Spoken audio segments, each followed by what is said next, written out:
How the Soviet Union covered up its first major radiation disaster. The history of this country is filled with remarkable events, brilliant discoveries, world-class achievements, and both the rise and fall of human ambition. But some mistakes led to disasters whose consequences are still felt to this day. Some of them remain surrounded by secrecy. Was the explosion at the Mayak plant in a closed Soviet city really an accident? What were the witnesses of the Kyshtym disaster afraid of? And why did the plant continue operating even after the accident? It's important to understand this from the start. The Kyshtym disaster was terrifying, not only because of the radiation release itself, but also because of the silence surrounding it. When people do not know what has happened, they cannot protect themselves. They cannot leave in time, avoid contaminated water, or understand why strange bans and evacuations suddenly begin. Clean races with dirty consequences. After the end of World War II, the Soviet Union and the United States entered a massive atomic arms race. Each country wanted to develop the most powerful weapon possible, and to do it faster than the other side, in the race to catch up and overtake a potential enemy. Almost nothing was considered too high a price. This was not just a race between laboratories. It was a race between states, intelligence agencies, industries, armies, and ideologies. After Hiroshima and Nagasaki, it became clear that nuclear weapons changed the very logic of war, and that meant that whoever fell behind risked becoming a country that could be pressured not just with tanks and aircraft, but with the threat of destruction itself. The Earth shook from nuclear tests, the oceans shook, even outer space became part of the experiment. At the time, few people cared about environmental pollution or its long-term consequences. For each government, what mattered most was proving its place at the top of the nuclear hierarchy. The environmental cost of that race was treated as secondary for a very long time. Radioactive waste, contaminated bodies of water, irradiated workers, and closed-off territories were seen as unpleasant but acceptable cost of military security. Only years later did it become clear that decisions like these do not disappear with the era that produced them. They remain in the soil, in the water, and in human lives. The most tragic consequences came after the atomic bombings of Hiroshima and Nagasaki by the United States. Serious environmental damage was also caused by the test of the most powerful thermonuclear device in the world, the Tsar Bomba, carried out by the Soviet scientist on October 30th, 1961, over Novaya Zemlya. It is important to make one distinction here. The Tsar Bomba was not used in war. It was a test. But even nuclear tests left a mark in the atmosphere, in the Arctic, and in the lives of military personnel, scientists, and local populations. In the logic of the Cold War, the power of an explosion became a political statement. The bigger the blast, the louder the message to the enemy. At first, America had the advantage. Then the Soviet leadership launched an accelerated program to develop and produce nuclear weapons and fuel needed for them. As part of that plan, a secret city, Chelyabinsk 40, was built in great haste, along with the Mayak plant, created for the production of uranium and plutonium. Closed cities were a special phenomenon of the Soviet system. They did not appear on ordinary maps. Mail was routed through coded addresses, and residents often lived better than the average Soviet citizen, but they paid for it with secrecy. Chelyabinsk 40, later known as Ozorsk, was exactly that kind of place, a city built around the atomic project. Russian nuclear physics, as a science, was still in its infancy. According to the official version from the chemical plant, Workers did not understand the danger of what they were doing. And in an attempt to please the leadership, they began dumping waste into nearby bodies of water. At the time, the very culture of radiation safety was still being formed. Some risks were underestimated, some were hidden, some were sacrificed to deadlines. When the state demands results at any cost, the cost often becomes visible only later, in illnesses, contaminated rivers, and territories where people can no longer return. This is how radioactive waste was dumped in the early years, casually and directly. As a result, the Techa River and Lake Karachi became some of the most contaminated places on Earth. For several years, this environmental outrage continued. Accidents frequently occurred during the construction of the first nuclear reactor. The Techa River became one of the central tragedies surrounding Mayak. People lived along it, used its water, caught fish, and kept livestock. And for a long time, many did not understand that the familiar river had become a source of invisible danger. Unlike a fire or an explosion, radiation has no smell, no color, and no taste.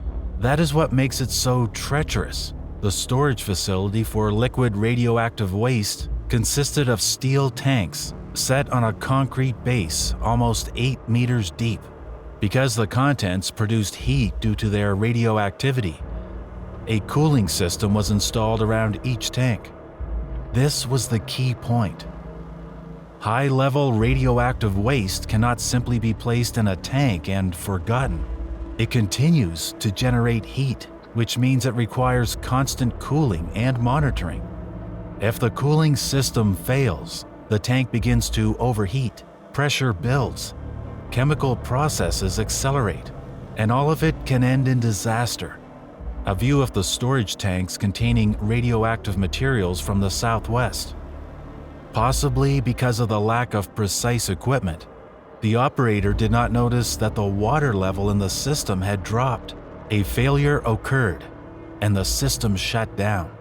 While actions were being coordinated with higher leadership, precious time was lost.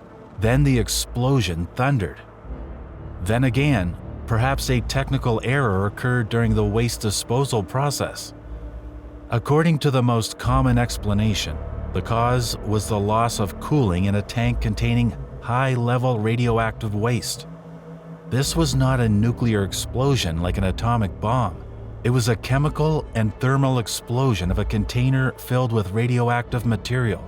But in terms of its consequences for the surrounding area, it became one of the largest radiation accidents of the 20th century. A level 6 disaster in a city that did not exist on the map. The workers who were on shift at the time received a large dose of radiation. But even at home, they did not tell their families about the accident. Each of them had signed a non-disclosure document about their work, and that meant they could be arrested and sent to prison for several years. For a closed atomic city, silence was not just a habit, it was part of the rules of survival. People might have understood that something terrible had happened, but they did not have the right to call things by their real names. In such a system, fear of radiation was layered on top of fear of the state. The media also remained silent. Everything about what had happened and what happened afterward was under a strict ban. The government of a country where everything was supposedly wonderful could not allow information about mass radiation contamination to spread. And besides, the plant kept working. The race was not over. That secrecy is what made the tragedy almost invisible to the country. The world learned about Chernobyl quickly because the radiation cloud crossed Soviet borders and was detected abroad. Kyshtym happened earlier in a much more closed area, when information could still be contained inside the system for decades. A map of the Kyshtym disaster. You may ask, where is Mayak itself on the map?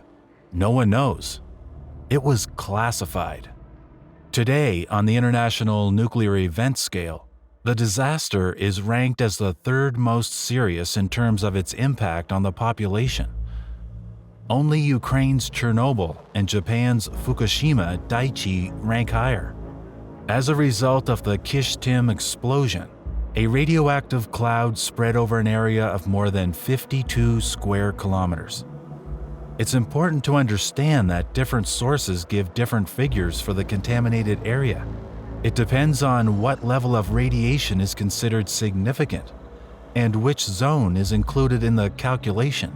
The radioactive trail itself became known as the East Ural radioactive trace. It stretched across large territories, affecting villages, fields, forests, and bodies of water. At first, scientists had to convince the authorities that evacuating people from the contaminated area was urgently necessary. People from 23 villages. As a result, civilians were evacuated with a serious delay. In some cases, relocation took as long as 2 years. In the end, 10,000 people were forced to leave all their property behind and abandon their homes. The delayed evacuation became one of the most painful chapters of this story. For many people, it did not feel like a rescue operation. It felt like sudden exile. Homes, livestock, belongings, land, cemeteries, and native villages were all left behind. And many people never received a full explanation of why their familiar life had ended overnight. According to rough estimates, nearly 270,000 people were exposed to radiation. A map of the radiation spread. To prevent people from being tempted to use anything from the contaminated area, houses were burned along with all their contents, and the land was plowed over. In exchange for housing and a minimum set of household items, citizens were forced to sign agreements to remain silent. Terrified by what had happened, people had little choice but to agree. In this way, a radiation disaster also became a social trauma. People lost not only their health or property, but also the right to openly talk about what had happened to them. In the official version of reality, nothing terrible had happened. But in people's personal reality, villages, homes, and entire lives disappeared. After some time, the heavily contaminated soil was removed and taken to hangars, which people commonly called graveyards of the earth. The territory was classified, and the East Ural Nature Reserve was created there, with all unauthorized access forbidden. This was an unusual kind of nature reserve. It was not created for hiking, tourism, or the protection of beautiful landscapes. It was created to isolate contaminated territory. In effect, it became a closed zone where nature continued to exist, but people were no longer free to enter. Mystical legends about the explosion. According to the few eyewitness accounts that exist, the force of the explosion lifted a concrete slab weighing almost 160 kilograms. At the moment of the blast, a wall of a building located 200 meters from the storage facility collapsed. A column of harmful substances rose almost a kilometer into the air, shimmering with a red-orange glow. These details matter not only because they sound dramatic, they show that people witnessed something physically understandable. A shockwave, destruction, a glowing column, and a strange cloud. But the explanation they were given made it sound as though nothing dangerous had happened at all. A myth was immediately spread among residents of the city and surrounding areas. They had supposedly witnessed a rare natural phenomena, northern lights, in September. Later, safety measures were explained as a quarantine for an infectious disease. Workers were forced not only to wash after every shift, but also to throw away the clothes and shoes they had worked in. Vehicles coming from the plant side were banned from entering the city. These explanations, northern lights, quarantine, ordinary safety measures, helped buy time and prevent panic. But at the same time, they deprived people of the ability to understand the real danger. When a threat is not called by its true name, people cannot make informed decisions. The chemical combine, a dangerous zone. The disaster could have been far larger if the explosion had destroyed the other 13 tanks as well. Fortunately, the Devil's Dozen, filled with the infernal mixture, remained intact. Plant workers later joked that the tanks survived precisely because they were a Devil's Dozen. That phrase captures the mindset of people who work near danger every day. Dark humor often appears where fear becomes part of the job. When a person cannot change the system, all that remains is to joke about the thing that could have killed them. For many years, no one mentioned the Kyshtym tragedy. There is a version that the KGB and the CIA reached an agreement to keep the matter secret. Even today, there is no exact number of people exposed or killed by radiation. But knowing the working conditions of those distant years, we can only guess how many people suffered. The version about an agreement between intelligence agencies sounds dramatic, but it should be treated carefully. Claims like that require documents. At the same time, there is no doubt that the accident itself was kept secret. The Soviet side refused for decades to openly acknowledge the scale of what had happened, and data on victims, diagnoses, and long-term consequences was collected under conditions of secrecy. Local residents claim that in the early 1990s, radiation levels on the Ticha River and the Lake Karuchi were so high that just 1 hour on the shore would have been enough to kill a person.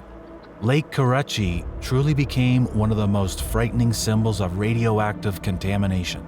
But stories about 1 hour on the shore usually depend on the exact location, time, and dose level. It's important not to turn this into legend for dramatic effect. The reality itself was frightening enough without exaggeration. Whether there were large-scale abnormal changes in plant or animal life, like those observed after the Chernobyl disaster, also remains a mystery. The difficulty is that the Kyshtym disaster was not open to independent study for a very long time. Where there is no free research and no public statistics, rumors, local legends, and mystical explanations quickly appear. But the absence of complete information does not always mean mysticism. More often, it means secrecy and lack of data. Only once, after perestroika, did the media burst into sensational stories about a frightening phenomena. A local woman from the area found a strange creature resembling a child with a terrifying-looking head.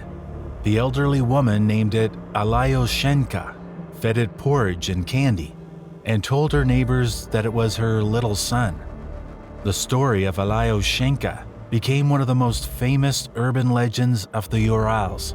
It is often linked to radiation, mutants, and the secrets of closed cities. But it's important to separate the documented Kyshtym disaster from later sensational stories, where there are far fewer facts than rumors. Tamara Prajvarina and her find, Alyoshenka, out of what they believed were good intentions. Women who knew her called a psychiatric team. Tamara Prajvarina was taken to a psychiatric hospital, and the Kyshtym dwarf was later found at a neighbor's house, already dead and mummified. Studies of the mummy produced no clear result. Several years later, a cloth was found in which the creature had supposedly been wrapped. Testing of the fabric allegedly confirmed details about the origin of the baby. It was human, but with numerous mutations. Only then did the media briefly refer to earlier reports of genetic abnormalities among local newborns. This part of the story requires special caution. For a mass audience, it sounds powerful. But scientifically linking one specific case to the Kyshtym disaster is extremely difficult. Radiation can indeed increase the risk of disease and genetic consequences, but each individual case requires medical records expert analysis, and verifiable data. In 2015, Lake Karuchi was covered with concrete and rock slabs. The containment was successful, but some believe that radioactive water may one day seep into other reservoirs. The sealing of Karuchi was an attempt to turn an open source of danger into an isolated storage site, but places like this always carry a long-term risk. Radioactive materials do not disappear in a single season. They do not become safe simply because they are covered with slabs. That's why the main task is not to forget the site once the work is finished, but to continue monitoring it for decades. The exact number of such cases also remains a kind of mystical mystery. The number of local residents who developed radiation sickness is still hidden as well. According to secret orders, the medical files of such patients often listed cancer or other diseases instead. This is why the consequences of such accidents are so difficult to assess even decades later. If diagnoses were hidden, wording was changed, and medical statistics were not fully published, then reconstructing the real picture becomes almost impossible. What remains are documents, memories, studies, and the gaps between them. The working life of Ozyorsk, the former Mayak plant, still operates at full capacity today. It is now a full federal state production association. Just like many years ago, it produces components for nuclear weapons, isotopes, and also stores, reprocesses, and disposes of spent nuclear fuel and radioactive waste. For Ozyorsk, Mayak is not only a source of danger, it's also the foundation of the city's existence. Enterprises like this created an entire social environment around them. Work, housing, infrastructure, status, a closed regime, and a special sense of belonging. That is why the story of Mayak is always more complicated than a simple story about a bad plant and its victims. Every day work at the plant today. The former Settlement Number 11, originally a camp for nearly 5,000 workers, gradually grew to the size of a city.